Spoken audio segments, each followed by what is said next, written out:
हुजूर ने फरमाया किसी बीमार को देख के, मुसीबत वाले को देख के ये दुआ पढ़ो, तुम उस मुसीबत में शिकार नहीं होंगे। बरेली शरीफ के दाएं बाएं ताउन का मर्ज फैल गया तो आला हज़रत फरमाते हैं मेरे मुंह में भी कुछ गिल्टियां निकल आईं। तो बाज़ लोगों ने कहा शायद आपको भी ताउन हो गया है। आला हज़रत रहमतुल्लाह अलैह फरमाते हैं जो सबसे बेहतरीन तबीब था वो लाया गया, उसने मेरा मुंह देख के, गिल्टियां देख के कहा खो आपको तो ताउन का मर्ज हो गया है। तो आला हज़रत फरमाने लगे मुझे सारी बीमारियां लग सकती हैं, ये नहीं लग सकती। उसने कहा हकीम मैं हूं कि आप हैं? फरमाया नहीं आप ही हैं, पर ये बीमारी मुझे नहीं लग सकती, ये मुझे हो नहीं सकती।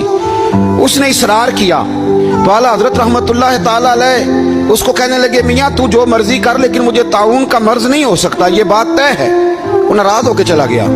अब ताउन की जो गिल्टियां होती थी ना वो बड़े बड़े महीनों नहीं जाती थी, तकलीफ रहती थी। आला हज़रत कहते हैं मैंने उसी रात ना थोड़ी सी काली मिर्चों का सफूफ बनाया और मिसवाक में रख के जब मुंह के अंदर छिड़का तो थोड़ा सा खून निकला और मेरा मुंह बिल्कुल ठीक हो गया। सवेरे मैंने कहा बुलाओ ना अपने हकीम को जो कहता था ताउन हो गया है। तो लोग कहने लगे हुजूर आपको वैसे कैसे पता था ताउन नहीं है? फरमाने लगे पता इस तरह था कि अल्लाह के रसूल सल्लल्लाहु अलैहि वसल्लम ने एक दुआ इरशाद फरमाई है, फरमाया किसी मरीज को देख के पढ़ लो अल्हम्दुलिल्लाहिल्लज़ी मिम्मब्तलाका बिही वफद्दलनी अला कसीरिम मिम्मन खलका तफदीला। हुजूर ने फरमाया किसी बीमार को देख के, मुसीबत वाले को देख के ये दुआ पढ़ो, तुम उस मुसीबत में शिकार नहीं होंगे।